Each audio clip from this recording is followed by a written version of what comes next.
बुरे बनो, अच्छों को दुनिया जीने नहीं देती। अक्सर इस तरह की बातों को लोग खूब कहते हैं। वे कहते हैं कलयुग में अच्छा इंसान बनना ठीक नहीं है। क्या ये सच है? आखिर अच्छे लोगों के साथ बुरा क्यों होता है?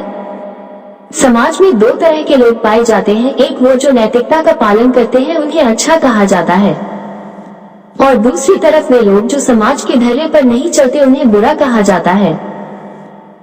और प्रायः ये देखा जाता है कि जिन्हें हम बुरा कहते हैं वे लोग ज्यादा सुखी और सुविधा का जीवन जीते हैं। जो जितना अयास होगा वो उतना ही बेखौफ होता है, और लोग ऐसे लोगों से डरते भी हैं और उनकी बात भी मानते हैं। ऐसे में कई बार जो लोग खुद को अच्छा मानते हैं, उनके मन में अच्छाई के प्रति विद्रोह उठता है। वे कहते हैं अच्छे लोगों के साथ नाइंसाफी होती है, बुरा और लालची बनने में ही फायदा है। तो आइए जानते हैं आखिर अच्छे लोगों के साथ बुरा क्यों होता है।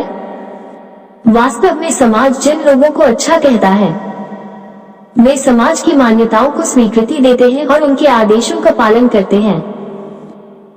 दूसरी तरफ वे लोग जो समाज की इच्छाओं के विरुद्ध कार्य करते हैं, वो बुरे हो जाते हैं।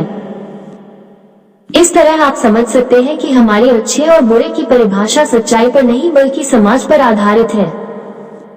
अगर आप समाज की मर्जी के अनुरूप काम करते हैं तो आपको शाबाशी मिलेगी। विपरीत आप कुछ और कार्य करते हैं तो आपकी आलोचना होगी। वास्तव में अच्छे और बुरे लोग दोनों समाज की मुट्ठी में कैद होते हैं। ऐसे लोगों को समाज जब चाहे अच्छा और जब चाहे बुरा बनाने की शक्ति रखता है। उदाहरण के लिए अगर आप मारपीट गाली गलौज नहीं करते, प्यारी प्यारी बातें करते हैं, कभी किसी की मदद या पंडितों को दान दक्षिण दे देते हैं, नशापान नहीं करते, शादीशुदा जीवन जीते हैं, तो समाज आपको एक अच्छा इंसान घोषित कर देता है। अब जो व्यक्ति समाज की इन मान्यताओं का पालन करता है, वो खुद को अच्छा समझने लगता है।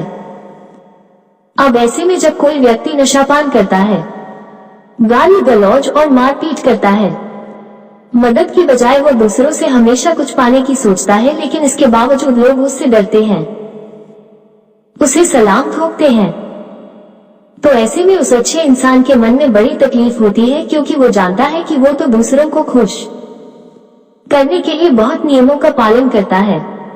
पर यहाँ ऐसा व्यक्ति जो समाज की बातों को भी नहीं मानता, फिर भी सीना ठोक के जिंदगी जी रहा है, तो ऐसे में तथाकथित अच्छे लोगों के मन में भारी दुख होता है, और वे कई बार बुरा कदम उठाने की भी सोचते हैं। इंसान अच्छा या बुरा नहीं, बोधवान होना चाहिए। अगर आप बिना बुरा बने एक मुक्त और सुंदर जीवन जीना चाहते, तो आपको समाज के द्वारा लगाए जाने वाले अच्छे बुरे के खेल से बाहर आना होगा। देखिए, अच्छाई और बुराई दोनों बहुत सही चीजें हैं। कोई इंसान अच्छा है या बुरा, हम इस चीज को देखकर फैसला नहीं कर सकते कि वो करता क्या है। समाज में दो तरह के लोग हो सकते हैं, एक बोधवान और बेहोश। बेहोश मनुष्य वे हैं जो अज्ञानी हैं, जिन्हें खुद का और संसार का ज्ञान नहीं है। दूसरी तरफ बोधवान मनुष्य से आशय उस व्यक्ति से है जो अपनी हालत के प्रति जागृत है, जिसे मालूम है कि उसे क्या चाहिए और क्या चीजें उसे जीवन में पाना है। अब दुर्भाग्य यह है कि अधिकतर लोग अज्ञानी यानी बेहोश ही पैदा होते हैं और उसी बेहोशी में जीवन गुजार देते हैं।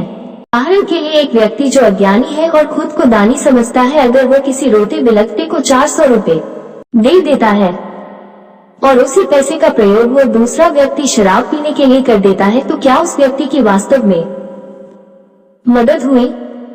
नहीं न। इसलिए अगर व्यक्ति बोधवान नहीं है तो इसका अर्थ है वो बेहोश है, और बेहोश इंसान जो भी नेक कार्य यानी अच्छे कार्य करेगा, उससे किसी का भला कैसे हो सकता है। अतः भला करने या मदद करने का अधिकार मात्र बोधवान व्यक्ति को है, क्योंकि वो जानता है कि किस व्यक्ति को उसे क्या देना है। कृष्ण है बोध स्वरूप। बोधवान कैसे बने? कृष्ण को हम एक मूर्ति और प्रतिमा के तौर पर पूजते हैं। हमें लगता है हाथों में मुरली, ये कन्हैया ही वास्तव में कृष्ण में है। परंतु कृष्ण से मिलना है तो वास्तव में हमें भगवद गीता पढ़नी चाहिए, क्योंकि कृष्ण का वास्तविक संबंध मात्र भगवद गीता से है। गीता के 4 अध्याय के 11वें श्लोक में स्वयं भगवान श्री कृष्ण कहते हैं कि आप मुझे जिस रूप में भजते हो, मैं आपको उसी रूप में उपलब्ध होता हूँ। तुम मेरी माया को पूजते हो तो मैं तुम्हें माया पाने में मदद करता हूँ। लेकिन अगर तुम मुझ बोध स्वरूप पूजते हो तो मैं तुम्हें बोध देता हूँ।